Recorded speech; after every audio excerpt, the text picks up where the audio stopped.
പിതാവിന്റെയും പുത്രന്റെയും പരിശുദ്ധാത്മാവിന്റെയും നാമത്തിൽ ആമേൻ. എൻ്റെ പ്രിയപ്പെട്ടവരെ, ഇന്ന് ഹൃദയത്തിന് വണക്കമാസം തുടങ്ങുന്ന ദിവസമാണ്. ജൂൺ 1-ാം തീയതി, തിങ്കളാഴ്ച. അമ്മേ പരിശുദ്ധ അമ്മേ, അമ്മേ പരിശുദ്ധമേ, ദൈവമാതാവേ, കൃപാസനത്തിലൂടെ ഞങ്ങൾക്കും ഞങ്ങളുടെ ദേശത്തിനും അമ്മ മധ്യസ്ഥം തേടി തന്ന എല്ലാ അനുഗ്രഹങ്ങൾക്കും കൃപകൾക്കും ഞങ്ങളിപ്പോൾ ഹൃദയം നിറഞ്ഞ നന്ദി പറയുന്നു.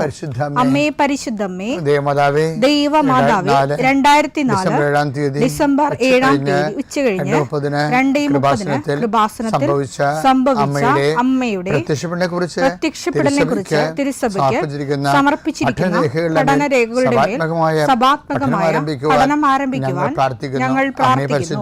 അമ്മേ പരിശുദ്ധമേ, ഭൂസ്വർലോകങ്ങളുടെ രാജ്ഞിയായ അങ്ങേയ്ക്ക് ഭൗമ സംരക്ഷണത്തിനായി പ്രപഞ്ചപ്രകൃതിയെ തന്നെ തിരുസഭ പ്രതിഷ്ഠിക്കുവാൻ ഈ പ്രത്യക്ഷീകരണം വഴി ഇടയാക്കണമേ. പരിശുദ്ധമേ, ജപമാല മാതാവേ, സകല കൃപാസനം പ്രാർത്ഥനയോടും ചേർത്ത് ഞങ്ങളിപ്പോൾ പ്രാർത്ഥിക്കുന്ന ഈ കുടുംബത്തിന്റെ പ്രത്യേക നിയോഗം പറ മക്കളെ.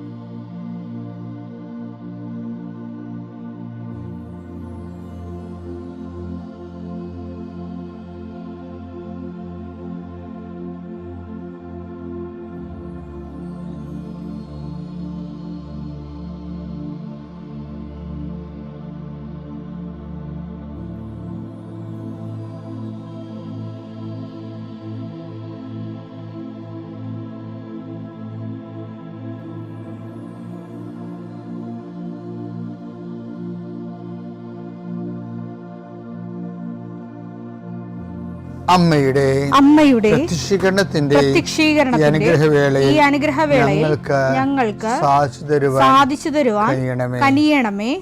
ആമേൻ. വിശ്വാസ പ്രമാണം. സർവശക്തനായ പിതാവും ആകാശത്തിന്റെയും ഭൂമിയുടെയും സൃഷ്ടാവുമായ ദൈവത്തിൽ ഞാൻ വിശ്വസിക്കുന്നു. അവിടുത്തെ ഏകപുത്രനും ഞങ്ങളുടെ കർത്താവുമായ ഈശോമിശിഹായിലും ഞാൻ വിശ്വസിക്കുന്നു.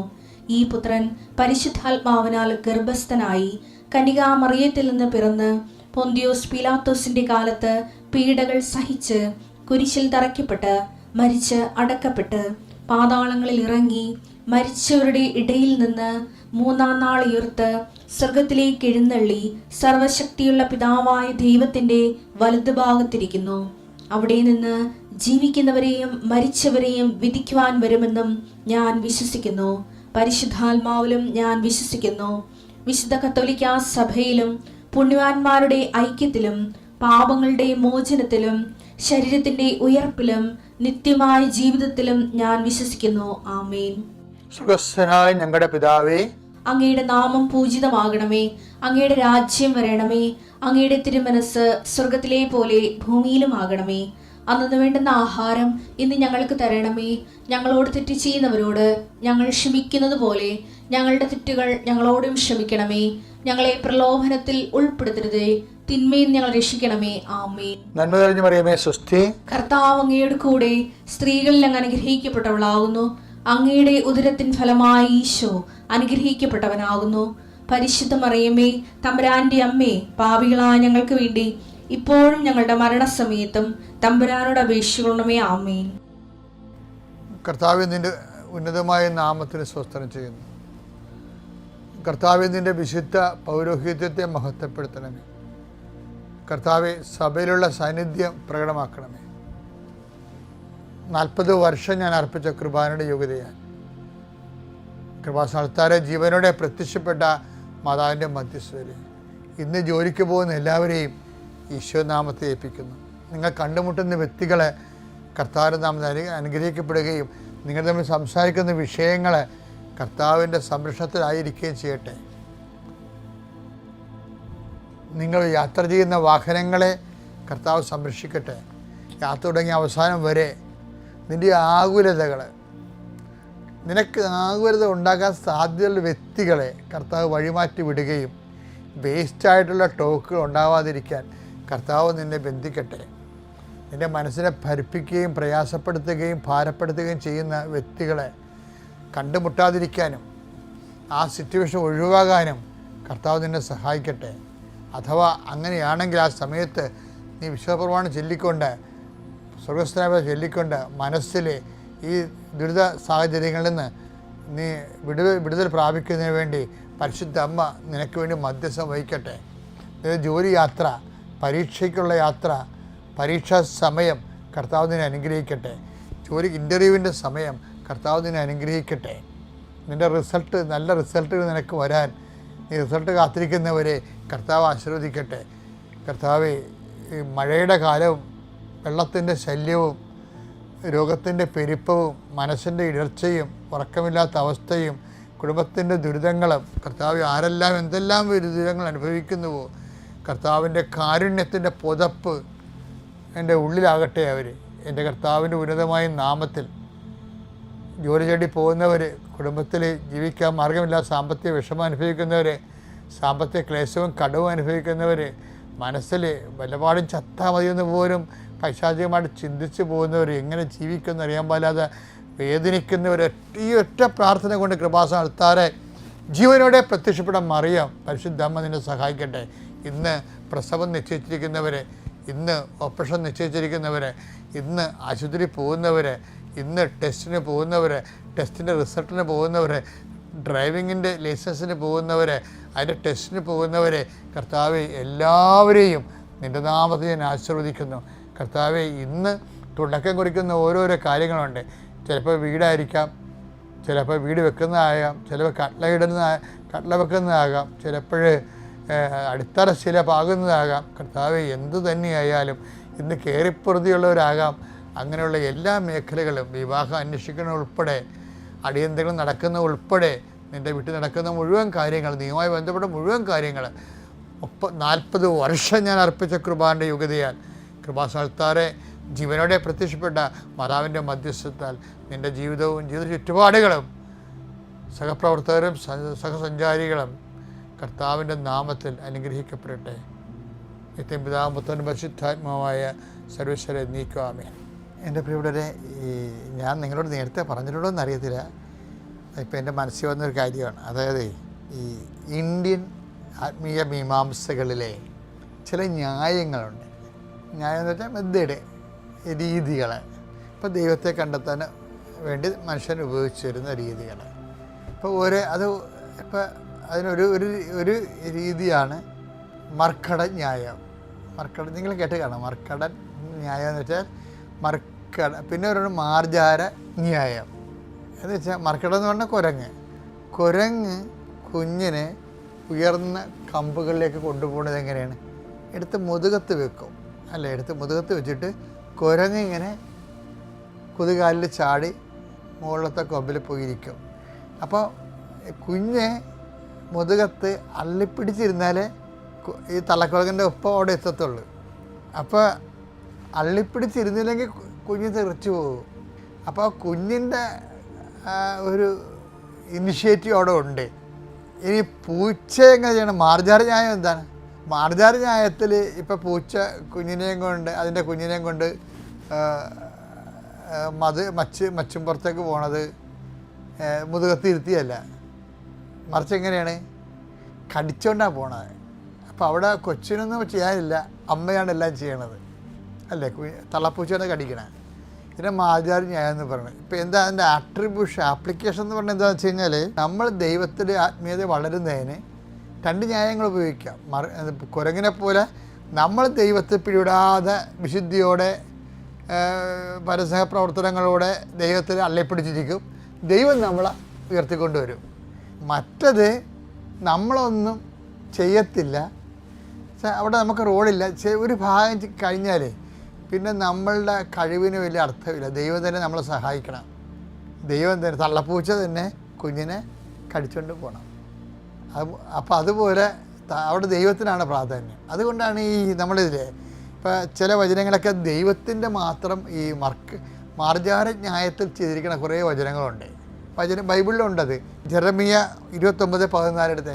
നിങ്ങൾ എന്നെ കണ്ടെത്താൻ ഞാൻ ഇടയാക്കുമെന്ന്. ഇവിടെയാണ് മാർജാര ന്യായമാണത്. അതായത് ദൈവത്തിനാണ് ദൈവമാണ് ഇനിഷ്യേറ്റീവ് എടുക്കുന്നത്.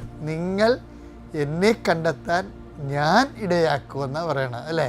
അപ്പം നമ്മൾ ദൈവത്തെ ആഗ്രഹിച്ചാൽ ചില നമുക്ക് കണ്ടെത്താൻ ഒരു ടൈം കഴിഞ്ഞാലേ അത് ആത്മീയത വളർച്ചയുടെ ഒരു ഉയർന്ന ഘട്ടങ്ങളിൽ ഇത് വരണമെന്നാണ് തോന്നുന്നത്. അതായത് ദൈവം തന്നെ നമുക്ക് വെളിപ്പെടുത്തും. ഇപ്പോൾ എബ്രഹാത്തിനൊക്കെ അങ്ങനെയല്ല ചെയ്തത്. എബ്രഹാത്തിന് ദൈവത്തെക്കുറിച്ച് വലിയ കൺസെപ്റ്റില്ലായിരുന്നില്ല. അപ്പം ആത്മീയതയുടെ ആദ്യഘട്ടത്തിലും അവസാന ഘട്ടത്തിലും മാർജാറിയായമാണ് ആപ്ലിക്കേഷൻ വരണത്. ആദ്യഘട്ടത്തിൽ എബ്രഹാത്തിന് അറിയത്തില്ല, ദൈവം തന്നെ വെളിപ്പെടുത്തിയപ്പോഴാണ് എബ്രഹാത്തിന് ദൈവത്തെ മനസ്സിലായത്. അപ്പം അങ്ങനെ ഒരു കണ്ടീഷനുണ്ട്. പക്ഷേ ഇന്ന് നമ്മുടെ മനസ്സിൽ ഒരു ആഗ്രഹം ഉണ്ടാകണം. എബ്രഹാത്തിന് ഒരു ആഗ്രഹം ഉണ്ടായിരുന്നു, അവിടെ ഈ മ്ലേച്ഛമായ ജീവിത രീതിയൊക്കെ ഏത് കാരണം. എബ്രഹാത്തിന് ഇതല്ല ജീവിതം എന്നുള്ള ഒരു ഇതിനേക്കാൾ സത്യസന്ധമായ ജീവിതത്തിൻ്റെ തീരത്തിലേക്ക് വരണം എന്ന് ആഗ്രഹിക്കുമ്പോഴാണ് ദൈവം പറയണത്, നിൻ്റെ മനസ്സിൽ ആഗ്രഹം പോലെ ഞാൻ നിന്നെ കൊണ്ടുപോകാം, ഞാൻ ചൂണ്ടിക്കാണിക്കുന്ന ദേശം നിനക്ക് തരാം, അവിടെ നീ പെരുകും, എൻ്റെ വചനമനുസരിച്ച് നിനക്ക് അവിടെ ജീവിക്കാം, അതാണ് നിൻ്റെ വാഗ്ദാന നാട് എന്നൊക്കെ പറയണത്. അത് ദൈവം ഇനിഷ്യേറ്റീവ് എടുക്കണതാണ്. അതുപോലെ ഈ പാപത്തിൻ്റെ കാര്യവും ഇങ്ങനെയാണ്. നമ്മളീ പാപത്തിന് അയ്യോ ദൈവമേ ഞാൻ പാപിയാണല്ലോ എന്നെ സഹായിക്കണേ, ഞാൻ ഇടയ്ക്കൊക്കെ പാപത്തിൽ വീഴുന്നുണ്ടല്ലോ, എന്നെ ആര് രക്ഷിക്കുമെന്നൊക്കെ പറഞ്ഞ് മനുഷ്യൻ്റെ അന്തരംഗത്തിലെ പ്രാർത്ഥനയില്ലേ, ആ രക്ഷിക്കുമെന്ന്. റോമ 7:24 ഞാൻ ദുർബലനായ മനുഷ്യൻ, അതെ, മരണത്തിന് അധീനമായ ഈ ശരീരത്തിൽ നിന്ന് എന്നെ ആര് മോചിപ്പിക്കും? അതാണ് അത്. ഉള്ളിൽ നമുക്ക് പാപകരമായ അവസ്ഥയിൽ നിന്ന് ആരും മോചിപ്പിക്കും എന്ന് നമുക്ക് ഒരു അന്തരാത്മാവിൽ ഒരു ആഗ്രഹം ഉണ്ടായാൽ ദൈവം നമ്മളെ സഹായിക്കും. ദൈവം നമ്മളെ സഹായിക്കുക വെച്ചാൽ ഇപ്പോൾ ഉദാഹരണത്തിന് സങ്കീർത്തനം 103:12 എടുത്തേ. കിഴക്കും പടിഞ്ഞാറും തമ്മിൽ ഉള്ളത്ര അകലത്തിൽ നമ്മുടെ പാപങ്ങളെ അവിടുന്ന് നമ്മിൽ നിന്ന് അകറ്റി നിർത്തി. അതാണ് വിഷയം. പാപങ്ങൾ ഇപ്പം ഞാൻ പാപത്തിലാണല്ലോ, പാപജീവിതത്തിൽ അകപ്പെടി, എൻ്റെ ചുറ്റുമുള്ള ആൾക്കാരെല്ലാം പാപികളാണല്ലോ. ഇപ്പം നീ ചെന്ന് കല്യാണം കഴിച്ച് ചെന്നൊക്കെ വീട് ഞായറാഴ്ച കുർബാന പോലും ഇല്ലാത്ത വീടായിരിക്കും. അവർക്ക് കുടുംബപ്രാർത്ഥനയൊക്കെ അത് ഷെയിമാണ്. അപ്പം അതുകൊണ്ട് ഇങ്ങനെയുള്ള കാര്യങ്ങളൊന്നും നമ്മളെക്കൊണ്ട് പോലും അവർ ചെയ്യിക്കരുത്, ആക്ഷേപിക്കും. പള്ളിയിൽ പോയി ഞങ്ങൾ പാവികളെന്നൊക്കെ പറഞ്ഞ് ഡയലോഗൊക്കെ ഫിറ്റ് ചെയ്യും. ഇവനൊക്കെ പൊഴുത്ത് പട്ടി ചാനകൾ കഷ്ടമായിട്ട് ഞാൻ ചാകത്തുള്ളൂ, അപ്പോൾ നിങ്ങളോട് അച്ഛൻ ശപിക്കുക. അങ്ങനെയല്ല, എനിക്ക് 40 വർഷത്തെ ഇടവക ജീവിതവും ഉണ്ട്. ഞാൻ ഇങ്ങനെയുള്ള ഒത്തിരി വെറൈറ്റീസ് കണ്ടിട്ടുണ്ട്. അവർ ഇതുപോലെ നല്ല തണ്ടും തണിയും പാർട്ടിയും പൊന്നും പണമൊക്കെ ഉണ്ടായിരുന്ന കാലത്ത് ദൈവത്തെ തള്ളിപ്പറയും. ഇതിൽ അവൻ്റെയൊക്കെ കുറ്റബോധം മറച്ചു വെക്കാൻ വേണ്ടി മറ്റുള്ളവരെ ആക്ഷേപിക്കും. പക്ഷേ ഇവനൊക്കെ അവസാനം ചെന്ന് ചാടുന്ന കണ്ടിട്ടുണ്ട്. അതൊക്കെ ഞാൻ തന്നെ പെട്ടിലെടുത്തുകൊണ്ട് പോന്നിട്ടുണ്ട്. കാര്യം നമ്മളൊക്കെ ഓരോരോ പള്ളി ചെല്ലുമ്പോഴും ഓരോ ഇടവ ചെല്ലുമ്പോഴും ഒക്കെ ഉണ്ടാകുന്ന ഓരോ ആൾക്കാരുടെ പലതരം ആൾക്കാർ, എല്ലാവരും നല്ലവരൊന്നും അല്ലല്ലോ. അപ്പോൾ ഇതുപോലെയുള്ള ആൾക്കാരുണ്ട്, ദൈവത്തിന് എതിരെ സംസാരിക്കുന്ന ആൾക്കാരുണ്ട്. പക്ഷേ എന്നാലും നമ്മളവിടെ ചെല്ലുമ്പോൾ ദൈവം ഈ നരകത്തിൽ എങ്ങനെ ജീവിക്കുന്നതൊക്കെ നമ്മൾ ഓർക്കുമ്പോഴും ഈ ഒരു പ്രൊവിഷൻ കൊടുക്കണം. എന്താണ്?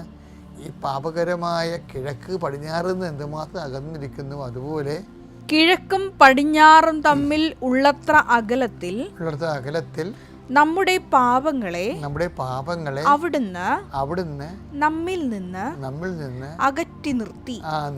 ദൈവം അകറ്റി നിർത്തിയെന്ന്. അപ്പം നമ്മൾ അകറ്റി നിർത്താൻ ചില സമയത്ത് നമുക്ക് പറ്റാത്ത രീതിയിൽ നമുക്ക് ബലഹീനമായി പോയാലും നിനക്ക് ദൈവത്തിന് ഒരു ആശ്രയം ഉണ്ടെങ്കിൽ ദൈവം നിന്നെ, ഇപ്പം ഞാൻ തന്നെ ഓർക്കും, ഈ പള്ളി കുർബാനയ്ക്ക് എൻ്റെ വലിയ പിഴ, ശരിക്കും പറഞ്ഞാൽ വലിയ പിഴ എന്ന് അങ്ങനെ എല്ലാവരും അടിക്കാൻ അവർക്ക് വലിയ പാപം ചെയ്തവരാണെന്ന് എനിക്ക് തോന്നിയിട്ടില്ല. പിന്നെ അത് പ്രാർത്ഥനയുടെ രീതിയിൽ ചെയ്യേണ്ടതാണ്. പക്ഷേ എന്തോ വലിയ പിഴ ചെയ്യാതിരിക്കാൻ ദൈവം നമ്മളെ സഹായിക്കുന്നുണ്ട്. അത് നമുക്ക് നിഷേധിക്കാൻ പറ്റുമോ? അപ്പോൾ അങ്ങനെ ഉണ്ടെങ്കിൽ നീ കൃപയിലാണ്, കർത്താവിൻ്റെ സന്ധിപ്പിലാണെന്ന് ഓർക്കണം. വലിയ പിഴയൊന്നും ഇല്ലല്ലോ നിനക്ക്. അതുണ്ടെങ്കിൽ അതിൽ നിന്ന് മാറ്റി ദൈവത്തോട് പറഞ്ഞ കർത്താവ്, ഞാൻ എൻ്റെ എല്ലാവരും അഴിമതിയും അനീതിയും എൻ്റെ പങ്ക് പറ്റി ഞാനവിടെ എതിരെ കാശ് മേടിക്കാതിരുന്നാൽ തീർച്ചയായിട്ടും ഞാനവിടെ നോട്ടപ്പുള്ളിയാകും. എനിക്ക് ആ സിറ്റുവേഷനിൽ നിന്ന് രക്ഷിക്കണമെന്ന് ദൈവത്തോട് പറയണം. കാര്യം ഓരോരോ സ്ഥലത്തൊക്കെ ഓഫീസിലൊക്കെ വരുന്നവരെ അവർ വൈകുന്നേരം വരുമ്പോൾ അവിടെ വലിപ്പിൽ 10, 500, 5000 രൂപയൊക്കെ കിടക്കും. അത് പങ്കിട്ടെടുക്കണം. അഴിമതി നടത്തിയതിനും അതിൻ്റെ പേര് പങ്കിട്ടെടുക്കണം. എല്ലാ ഓഫീസൊന്നും ഇല്ല, ഞാൻ പണ്ടത്തെ കാര്യമാണ് പറയണത്. പക്ഷേ എന്നാലും നമ്മൾ സത്യസന്ധമായി ജോലി ചെയ്യുന്നവർക്കൊക്കെ ഇതിൻ്റെ ആവശ്യമുണ്ടാ?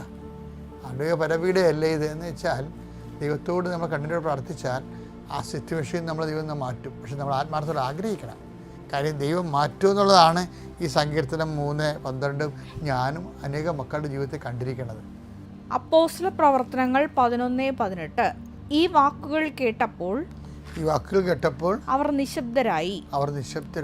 ജീവനിലേക്ക് നയിക്കുന്ന അനുതാപം വിജാതീയർക്കും ദൈവം പ്രദാനം ചെയ്തിരിക്കുന്നു എന്ന് പറഞ്ഞുകൊണ്ട് ഉദ്ദേശിക്കത്തേ ഉള്ളു.